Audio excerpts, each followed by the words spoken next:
Welcome to today's broadcast of North Idaho College Public Forum. The crew is comprised of NIC television students, and your moderator is North Idaho College political scientist Tony Stewart. Today we present our fourth and final program on the subject, the state of prejudice in America today. During these 4 weeks, we've been so fortunate to have guests that have been provided by the Northwest Coalition Against Malicious Harassment Incorporated that recently held a convention in Coeur d'Alene and provided these guests to this program as they addressed the conventions attending that, the delegates attending that particular convention. We have two very special guests today who are very inspiring and who have very great commitment to the issue of equality. I welcome to the program first to my far left, Harold Applebaum from New York City. Mr. Applebaum is a member of the staff and is an assistant to the vice president of the American Jewish Committee. One of his responsibilities in that staff position is to deal with anti-Semitism in this country and all the ways that we can go about combating that problem. Next to Mr. Applebaum, from Idaho, is Bethene Church, a very long-time friend who has been active in the National Democratic Party. She's also been active in civil rights. In fact, she was one of the founders, is on the advisory board of the Raoul Wallenberg Committee of the United States. There are many, many other things that she's done in that field. And Bethene, we welcome you back to Idaho. Thank you. It's great to be here, Tony. And Harold, welcome you to our program. Delighted to be here. I'm very happy to have two individuals on the panel to question our distinguished guest today. To my immediate left is Idaho State Senator Mary Lou Reed, and next to her is Kootenai County Prosecutor Glenn Walker. And I shall ask Mary Lou Reed to commence the questioning. Thank you, Tony. Harold, we welcome you here to discuss the issue of prejudice from the Jewish perspective. And I think first I'd like to ask whether or not anti-Semitism is something which is currently on the rise in the United States today, or is it something that is diminishing? Where is it in your viewpoint? We use attitude polling as the basic tool for measuring anti-Semitism. It's an effort that attempts to gauge hostile stereotyping within the general public. And we've been doing this for some 40 years, which gives us a baseline for measurement. The polls show a steady decline in traditional anti-Semitic stereotyping. That's the good news. The bad news is that there remains a bedrock level. 23% of all Americans harbor some levels of anti-Semitic prejudice. Anti-Semitism is more than 2,000 years old. It's as old as the encounter between Christians and Jews. The legacy is deeply rooted in that religious encounter and in the American experience, and the problem cannot be labeled as, quote, solved. Then I think I should ask if anti-Semitism only refers in your methods to prejudice against Jewish people, or does that to some degree include Semitism, anti-Semitism against Arab nations or Muslims? No, I mean, is there any confusion in the American mind when you're doing your polling? No, because we don't use the term Semitism or anti-Semitism. We ask about attitudes toward Jews, toward, for example, issues of concern to the organized Jewish community. And that's the way you gauge. I should make one other point in order to help us understand the problem that goes along with the methodology of understanding anti-Semitism. We live in a climate of pluralism. It's no longer okay to wear bigotry on your sleeve. One of the things we worry about is whether respondents to polls are not, at least in some measure, saying what they think the pollster expects them to say. Which is always true. That's always or is there, on the other hand, an untapped and unarticulated reservoir of hostility that is latent, that is not being picked up? And if so, what is the potential for that hostility surfacing in the public policy arena in a way that might become problematic for our community? These are the new dimensions of research that are engaging our serious attention. And is there any way actually to then measure that latent prejudice? Well, You fool people into giving you their true feelings. Well, there are a number of interesting methodological problems, and we have brought together social scientists from many disciplines to help us. But one problem is that an issue that surfaced as an expression of negative stereotyping 40 years ago may contextually not be the same today. So we have to make sure we're measuring and asking the right questions, measuring the right phenomena.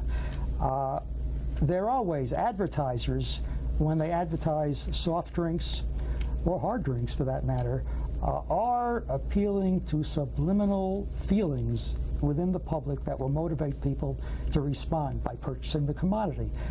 Similar approaches, I think, can and will be used, and we'll learn how to use them in order to get a better sense of where people are at, where Jews and other minorities stand in the hearts and minds of America. It's a problem. Bethene, would you respond to the suggestion that it's no longer okay to be bigoted in the United States today? Would you agree with that? I think that there is some feeling in that direction, which I applaud. I think it's a wonderful thing that it's gone that far up. I have to say one thing. As long as there's a credibility gap with politicians, I want you to know that I am not a founder of the Wallenberg Committee. That's a small error. My husband was, and I am on the committee, but I am not a founder. And I just thought I'd better say that right now. The other thing that I really want to say about prejudice, I remember when they cut the oil off at the gas pumps, remember? And people were in long lines. The feeling of antagonism that quietly rose against the Jews was an amazing thing. And Frank said that we must always, again after that, keep an energy policy and keep an energy program that would keep us from having to face that if the spigots were turned off again. And every day, I think, when we're out there in the Middle East and in the Straits of Hormuz, what happens if we go back to that? And then will we see this rise? And he worried about it constantly. Mm-hmm. Yes. I'd like to jump in on that one.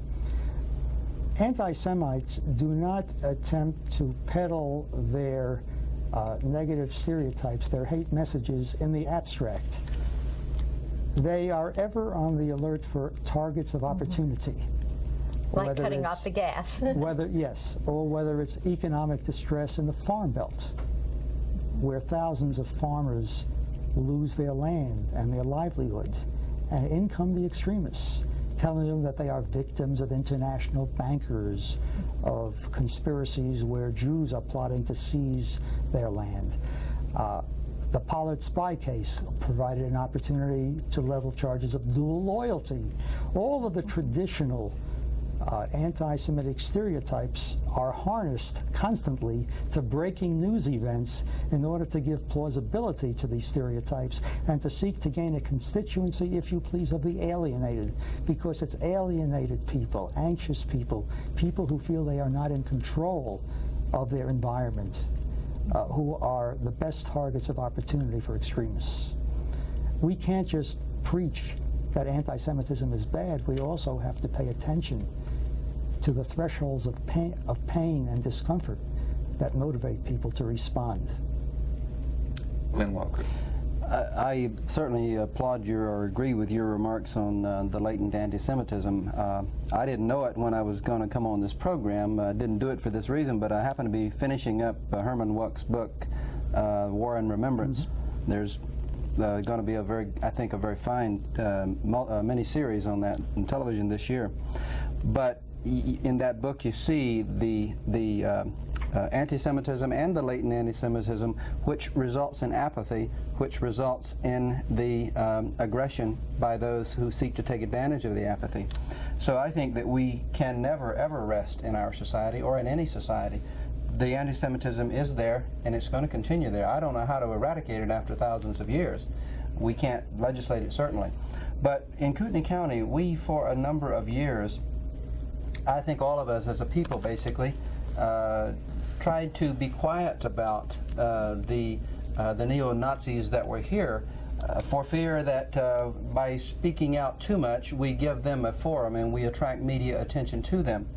Well, I think we saw that didn't work, and many of us for a number of years now have been very, very vocal. The bombings that occurred in Coeur d'Alene, the rise of the Order and the Order 2 and so forth, basically taught us that the previous approach didn't work. And I wonder, that's our view anyway, and I wondered if I could get a reaction from each of you as to the response from the people of Kootenai County and the Northwest, the response we are making now, if you think this is the appropriate response. If you would answer first, Mr. Applebaum.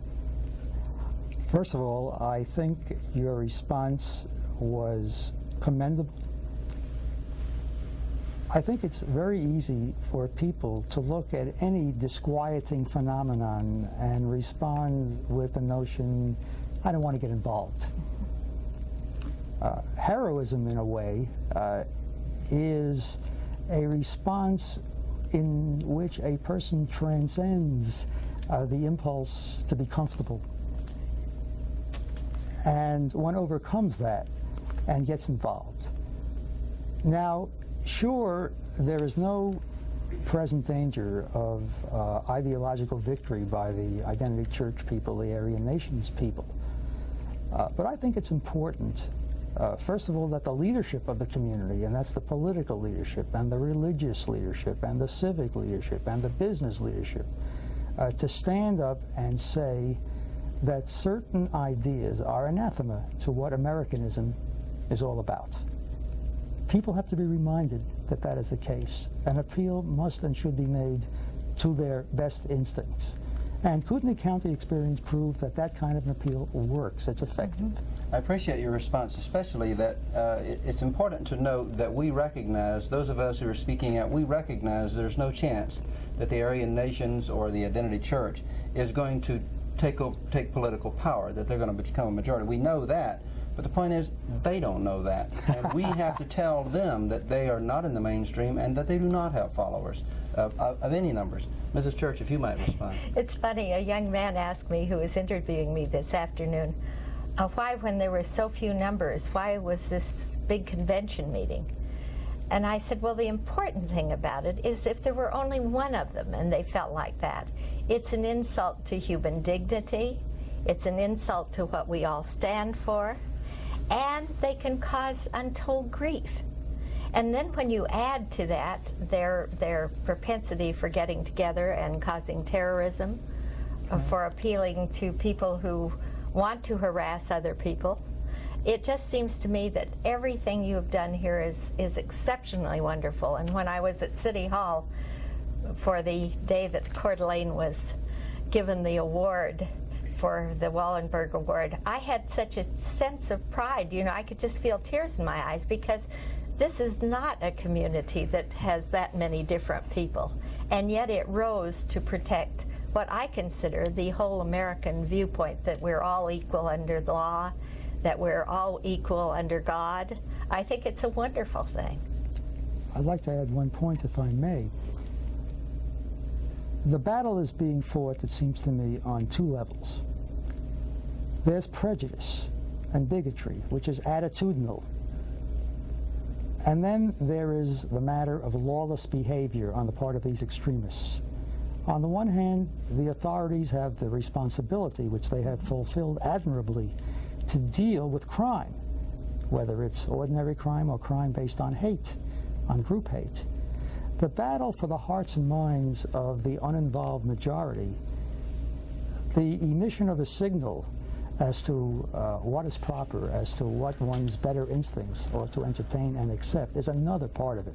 And I think you are, all of you, waging this battle on both fronts very effectively, and we're thrilled and excited that this kind of a phenomenon surfaced in Coeur d'Alene, Idaho. I don't mean the Identity Church, I mean the reaction of the church. You had to be careful with that. Very kind to say that, because one thing that the Kootenai County Task Force on Human Relations that came into being in 1981 has talked about for so many hours, that when the problem was there, and it certainly is has been very conspicuous with the identity that the Aryan Nations had, although there are other kinds of problems in other places in the country, that the way this community reacted they did not give up, and secondly, they said you can take this opportunity to do some things that are very permanent. And I guess my question addresses that issue. I appreciate all of you so much, and I think it's important to have conventions and symposiums and workshops, and that's part of the educational process. But there's been a long discussion within our task force that there must be things in addition to that that have what we call permanency after those people leave those seminars, and students in particular, new students come along. And so that's an ongoing process. But we have a package of legislation that these two people sitting here had an awful lot to do with in Idaho, and Senator Reed was coordinating a lot of that in the Senate. And there's been national legislation. So my basic question is, what else do we need to do? What do we need to be put in place that will be there when we're gone? That will be a mechanism to help protect individuals, because I think we all can conclude that all prejudice will not cease, no matter how much we desire that to be the case. What else do we need to do that we can leave behind to help all people from prejudice? Bethene, would you like to start? Well, I think what you're doing in forming this group in the Northwest to be against all kinds of prejudice, and where you see it arise, begin to take a public stand. But even if that went away tomorrow, when I sat and looked at the people at those meetings, what you know is that you've started something with a large number of individuals that won't easily go away. Everybody's consciousness on this has been raised because of this, because of all of you. You say that your understanding has been raised.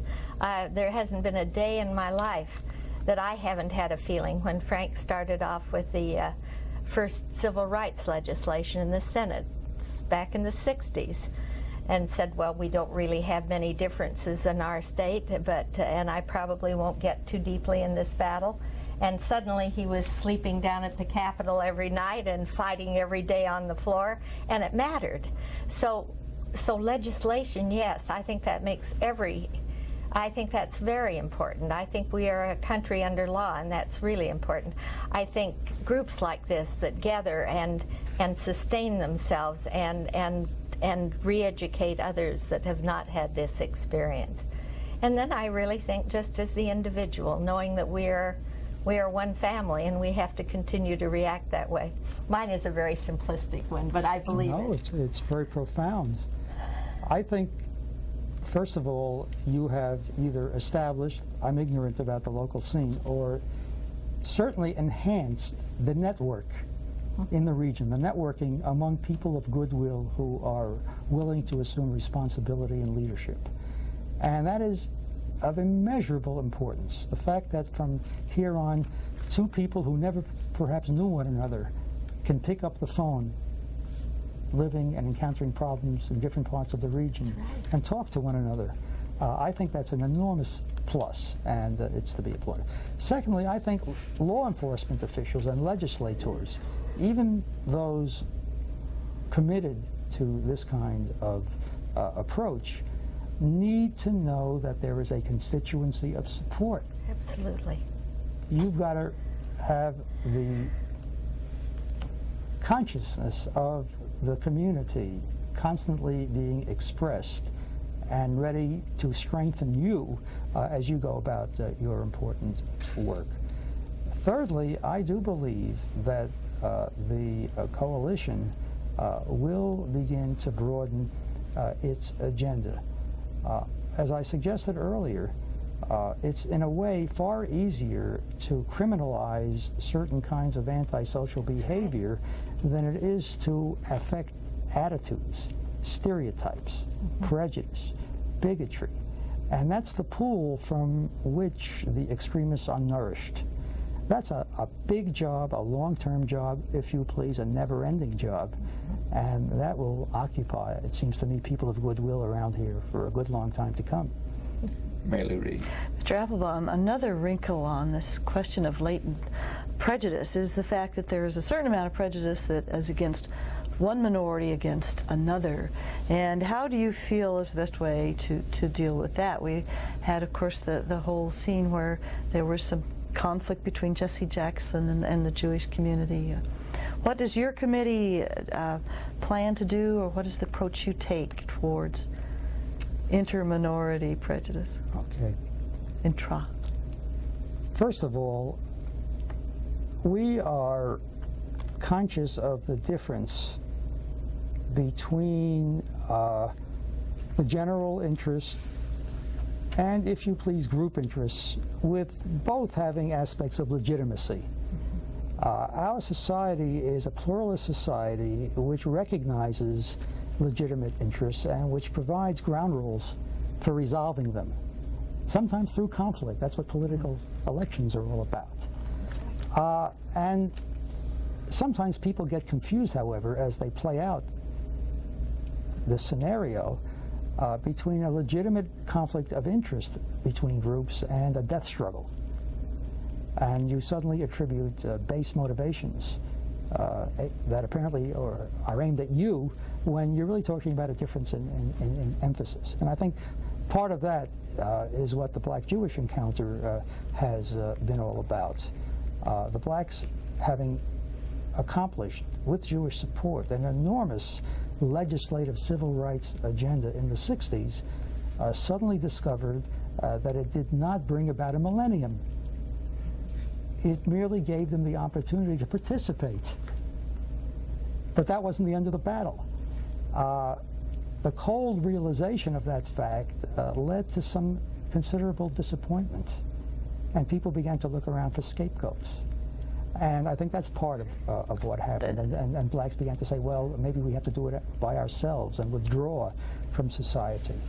And then there are some ideological dimensions of this, an interest among black intellectuals in Pan-Africanism in the Third World, and suddenly Israel becomes symbolic of white nations as contrasted with and that the is black. central to So this that's particular been part conflict, of it. is it not? So Have it's been a versus lot, have and then not. of course Jackson during '84 developed a close relationship with Minister Farrakhan, whose anti-Jewish rhetoric really was an embarrassment to Jackson.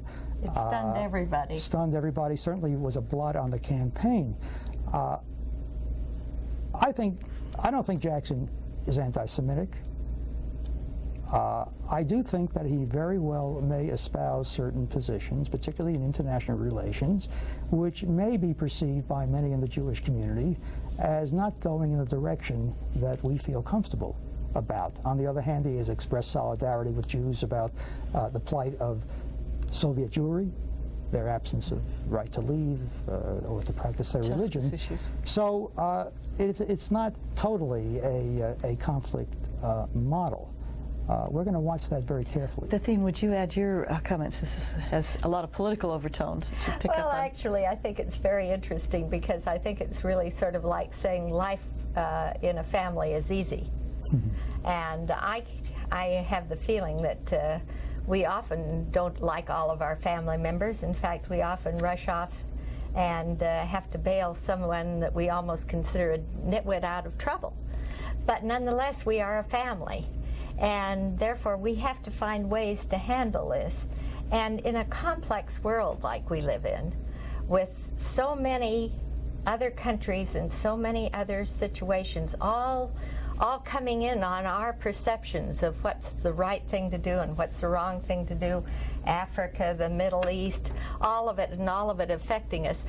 I mean, I'm amazed that anybody expects any easy answers. I don't think there are any out there. I wake up every morning, read my paper, and think, my goodness, Frank, where are you? I want to ask you about this. Glenn Walker. Well, certainly the role of the economy has an effect. The economy has an effect on not whether we have any prejudice or not, but whether we show it.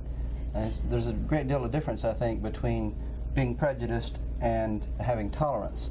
You can still have prejudice, but be tolerant of people, and I think we all ought to work harder at that message of tolerance in a pluralistic society. Very pragmatically, I'd like to have your comment, if you will, if you can relate that to the role of the economy and anti-Semitism or prejudice in general. Mrs. Church. Well, I really look at what happened on Monday as making an organization like yours even more important. Because I think the minute people are frightened, the minute they, particularly, you know, the fright that goes deepest is often whether you're going to eat, whether you're going to have money to pay your rent, whether you're going to have money to buy your house. And you're referring to Black Monday on the stock market? That's right. Yes, I think of Monday as just being the only Monday lately. I woke up so surprised to it. But whether you have stock or not, the spin-off in this is going to be, I think, much greater than anybody at all realizes. And whenever you're frightened, you often look for someone to say they're to blame. And sometimes it's in your community, sometimes it's the group that's putting the most pressure on you for jobs. You know, it's a very complex thing, and I think economics often is the root of people's prejudice. Yes. By attempting to link social crisis, economic crisis, to certain scapegoats, extremists poison the environment, and therefore it's of concern to all of us because it attacks the fabric that unites us as a community. These are people who are anti-community, as we understand it. So we have to be very attentive to these efforts to scapegoat. And that's part of a responsibility of any leadership group, to expose both the fallacious argument and the source of that argument, because frequently once people realize who is promoting that particular point of view, that in itself discredits the idea. I wish we could continue this process. There are so many questions left unanswered. I often am sad this program is only 30 minutes long. Bethene Church and Harold Applebaum, thank you so much for being here. Glenn Walker, Mary Lou Reed, thank you for your very fine questions. I know the staff joins me in expressing our appreciation. Ladies and gentlemen, our guests have been Bethene Church, who is a member of the advisory board of the Raoul Wallenberg Committee, has a long history in politics in Idaho. Her husband, Frank Church, was a U.S. Senator for 24 years and served with such great distinction within the service of the people of Idaho. Harold Applebaum from the American Jewish Committee in New York City have been our guests. We conclude 4 weeks of the problem of prejudice in America. We hope you've enjoyed this and it's been helpful to you. I'm sure it has. Please join us again next week and we'll discuss an important subject. Until then, please have a good week. I am Tony Stewart.